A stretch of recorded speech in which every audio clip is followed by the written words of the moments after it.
Hello my dear students, welcome to Taran sir classes. आज आपके लिए लिख रहा हूँ क्लास 11th के लिए टर्म 1 का क्वेश्चन पेपर कह सकते हैं आप इसे। और ये क्वेश्चन पेपर नंबर 2 है। इससे पहले एक क्वेश्चन पेपर आपको कंप्लीट दे चुका हूँ 2 पार्ट्स में, उसका लिंक आपको इसी वीडियो के डिस्क्रिप्शन बॉक्स में मिलेगा। तो यहाँ पर राइटिंग सेक्शन और इंक्लूडिंग ग्रामर के कुछ क्वेश्चंस हैं और देखते हैं फर्स्ट क्वेश्चन आपके लिए क्या है। जैसे क्वेश्चन नंबर 3 है आपके पेपर के अकॉर्डिंग। यहाँ पर आपको एक नोटिस गिवन है और इस नोटिस में कहीं ना कहीं कुछ ना कुछ ब्लैंक्स भी होंगे।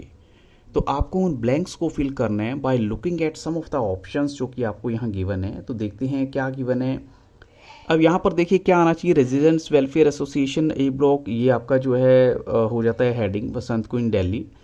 इसके बाद यहाँ पर क्या आना चाहिए और यहाँ नोटिस लिख दिया, यहाँ पर क्या आना चाहिए तो ये मैं आपको बता देता हूँ। यहाँ पर आपको डेट का कॉलम फिल करना है और यहाँ पर देनी है हेडिंग या टाइटल, और इस जगह पे आपको एंड वाला एक सेंटेंस देना है। तो ये इसका मतलब 14, 15 और 16 क्वेश्चन के लिए आपको ब्लैंक्स गिवन है। तो आप देखिए यहाँ पर क्वेश्चन नंबर 14 में क्या आना चाहिए, क्वेश्चन नंबर 15 में क्या आना चाहिए और क्वेश्चन नंबर 16 में क्या आना चाहिए। तो डेट जो है वो आप कैसे फिल करेंगे। डेट का कॉलम आपको वैसे देखने की ज़रूरत नहीं है, डेट हमेशा जो है वो आप फिल करेंगे। येस ऑफ कोर्स, इसमें मंथ भी आना चाहिए और ईयर भी आना चाहिए। तो यहाँ देखिए ये सिर्फ मंथ गिवन है, ये ईयर गिवन है और यहाँ पर मंथ तो गिवन है लेकिन डेट मेंशन नहीं है, इसलिए जो ऑप्शन सी करेक्ट आंसर होगा यहाँ पर। और हेडिंग देखिए क्या होनी चाहिए। Considering the acute water shortage in the colony, all the residents of the locality are requested not to waste portable water for cleaning their cars. इसका मतलब क्या है कि ये वाटर की प्रॉब्लम को लेकर दिया गया है कि आप लोग अब वाटर को वेस्ट मत करें। तो यहाँ पर जो आपको लगता है सबसे बेस्ट हेडिंग क्या होना चाहिए, फाइन एप्लीकेबल या इम्पोर्टेंट डिसीजन, या अगर इसके बाद नेक्स्ट कॉलम देखें तो वहाँ क्या आना चाहिए, ड्राइव अगेंस्ट वाटर शॉर्टेज है या फिर वाटर शॉर्टेज है। तो क्या होना चाहिए यहाँ पर टाइटल एग्जैक्ट। तो जहाँ तक टाइटल की बात करते हैं, टाइटल आपका बिल्कुल क्लियर होना चाहिए। तो आप डायरेक्ट यहाँ पर लिखेंगे टाइटल आपका वाटर शॉर्टेज। ऐसे ही जो लास्ट में यहाँ पर आपको लाइन लिखनी है, ये एक मैसेज गिविंग लाइन है। क्या होना चाहिए, save water, kindly save water for better tomorrow, save water save lives और I hope everyone will follow the guidelines. तो यहाँ पर एक्चुअल में क्या है कि आपको एक मैसेज गिवन है और वो क्या है, kindly save water for better tomorrow. So this is what the answers are. So just look at all the answers again. ये मैं आपको नीचे दिखा देता हूँ यहाँ पर।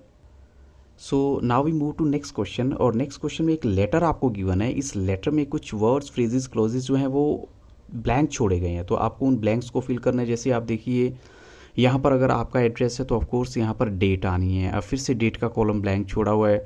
फिर रिसीविंग अथॉरिटी का एड्रेस हो गया। तो यहाँ पर क्या आंसर्स बन सकते हैं वो भी आपको दिखा देता हूँ। सब्जेक्ट क्या है, inquiry regarding the student exchange program में।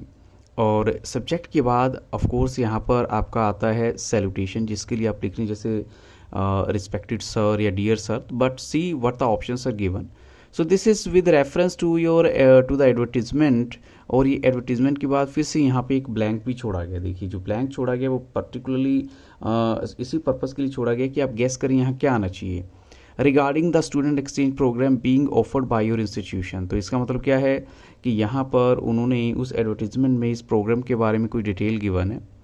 तो just look at the options और इसके बाद आप अपने आंसर जो हैं वो फिल करने की कोशिश करें। आपको फर्स्ट ऑप्शन यहाँ पर दिखाता हूँ क्या है, डेट का कॉलम है। तो फिर से आपको आई थिंक सो कन्फ्यूजन नहीं होना चाहिए, वही सेम जैसा कि नोटिस में दिखाया गया कि डेट आपको कैसे फिल करनी है। तो यहाँ पर ऑफ कोर्स आपको लगाना है नवंबर 24, 2021। ये सबसे बेस्ट वे होता है जिसमें मंथ और डेट भी, डे भी आ जाता है उसमें। और ऐसी नेक्स्ट जो सैल्यूटेशन के लिए कॉलम था तो यहाँ पर आपने क्या लगाना है क्वेश्चन नंबर 18 में। तो I think there is no confusion again.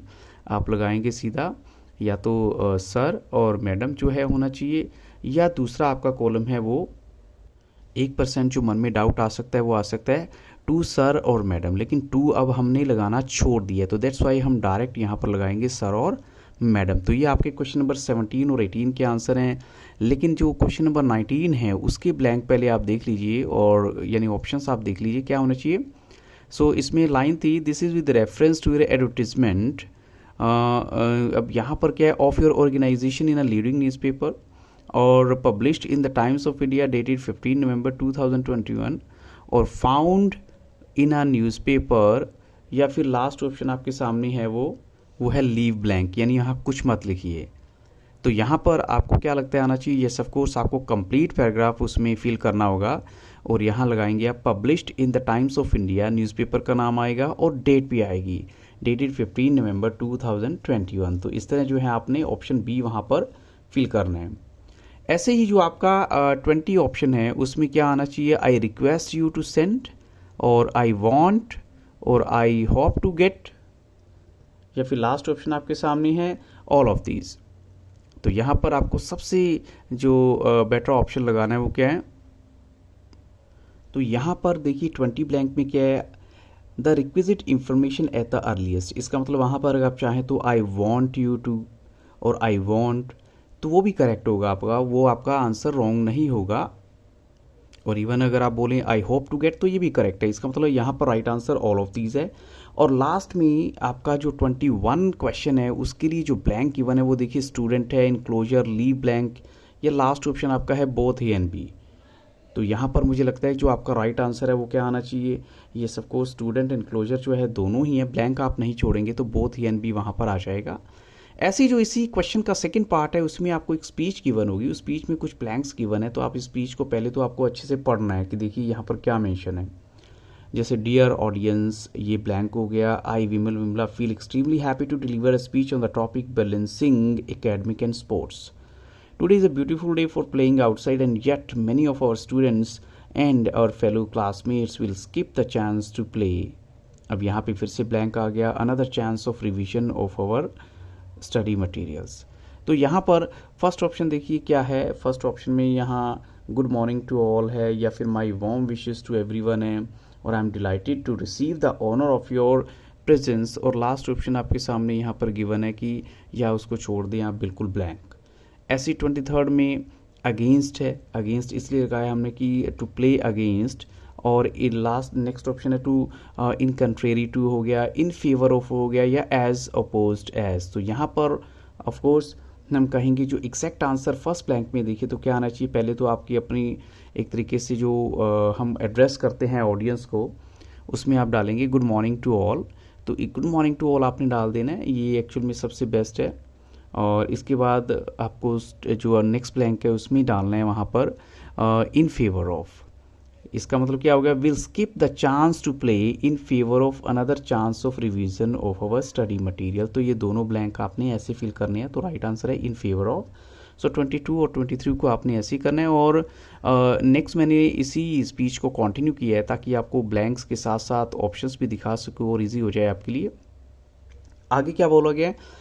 However, in doing so, they are ignoring one very important factor that is essential for the successful future, और वो क्या है? Health. So, dash pulling away from the books to play or participate in sports for a while might sound like a huge sacrifice. उनको लगता है कि शायद अगर हम पढ़ेंगे तो एक बहुत बड़ा sacrifice करना पड़ेगा। So, it is necessity, लेकिन ये necessity भी है अगर आप गेम जो है नहीं खेलते। So, finding a balance between sports and academics ensures success in future. तो दोनों के बीच का बैलेंस आपको बना के चलना होगा। Sports and other physical activities help our brain process things faster. ऐसी देखिए जो 25 और 26 ब्लैंक हैं। So health is something to be treasured. अब यहाँ पर फर्स्ट हमारा ऑप्शन देखिए क्या है? 24 के लिए क्या वर्ड आना चाहिए? ऑल दो, if, even if, all of these. तो आपको क्या लगता है राइट आंसर होगा? क्योंकि वो राइट आंसर ही आपको आगे बढ़ने का रास्ता भी दिखाएगा। ऐसी 25 का भी पहले ऑप्शन सारे देख लेते हैं ताकि आपके लिए दोनों के आंसर जो हैं वो करने ईजी हो जाएं। तो अगर 24 की बात करें वहाँ आप लगाएंगे सारे के सारे ऑप्शंस लगा सकते हैं, ऑल्दो भी लगा सकते हैं, इफ़ भी लगा सकते हैं, इवन इफ़ भी लगा सकते हैं।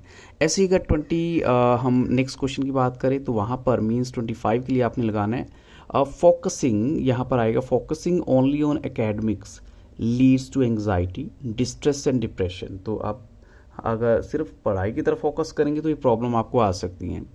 और 26 ब्लैंक में देखिए सीधा जो है नेक्स्ट सेंटेंस की बिगनिंग में गिवन है, और यहाँ पर आपको क्या लगाना है? यहाँ पर आपको लगाना है इन चार ऑप्शन में से एक। तो आपको क्या लगता है राइट आंसर होना चाहिए?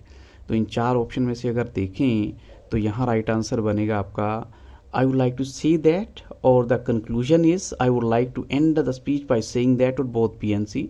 तो ऑफ कोर्स हम कहेंगे यहाँ पर बोथ पी एंड सी जो है वो परफेक्ट आ रहे हैं, द कंक्लूजन इज, और I would like to end the speech by saying that. तो दोनों ऑप्शन आप यहाँ पर लगा सकते हैं। तो दिस इज द 26। अब चलते हैं नेक्स्ट क्वेश्चन, जो करेक्ट ऑप्शंस हैं इन ब्लैंक्स को फिल करने के लिए। तो ये ब्लैंक जो है आप कह सकते हैं स्टैंड अलोन क्वेश्चन की फॉर्म में गिवन है। आई कैन डू वेरी, अब यहाँ पर dash walk at nights despite dash my efforts. तो ऑप्शन 2 आपके सामने गिवन है और इन्हीं के बेसिस पे आपने आंसर भी फिल करने हैं। और ऐसे ही क्या है जो नेक्स्ट क्वेश्चन है, by this time tomorrow any dash through the space for 19 years. तो ये भी आपको जो है ब्लैंक फिल करना है। तो मैंने आपको 3 क्वेश्चन एक ही साथ स्क्रीन पे दिखा दिए हैं। तो आई कैन डू, यहाँ पर आप क्या लगाएंगे, आई can do, yes of course, I can do little work, I can do little work at nights despite all my efforts। तो यहाँ पर राइट आंसर हुआ हमारा ऑप्शन डी, कि मैं बहुत कम काम कर सकता हूँ नाइट्स में, चाहे मैं कितने भी एफर्ट्स लगा लूँ। नेक्स्ट देखिए, बाय दिस टाइम टुमारो, इस वक्त, कल, आने वाले कल की बात हो रही है। Any dash through space for 19 years. तो एक एग्जैक्ट वर्ब की फॉर्म लगेगी और बताइए क्या होनी चाहिए।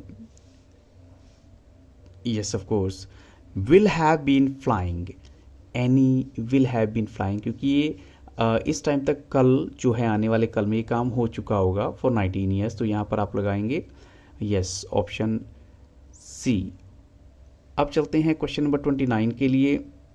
तो यहाँ पर there were dash vegetables in the grocery, so he went to look for dash grocery since we needed dash of them. तो यहाँ पर ऑप्शंस आप देखिए कितने सारे गिवन है और इन्हीं ऑप्शंस के बेसिस पे यहाँ देखिए क्या राइट आंसर होना चाहिए। तो यहाँ पर जो एग्जैक्ट आंसर बनेगा, देयर वर हार्डली एनी।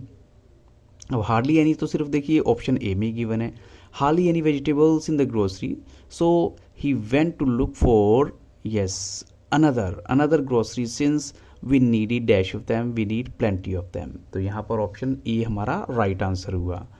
ऐसे ही क्वेश्चन 30 देखिए, mister Porter dash to clip the business in front of his house when his son don't dash around the corner of the garden. तो यहाँ पर ऑप्शंस आपके सामने given है और बताइए राइट आंसर क्या होना चाहिए।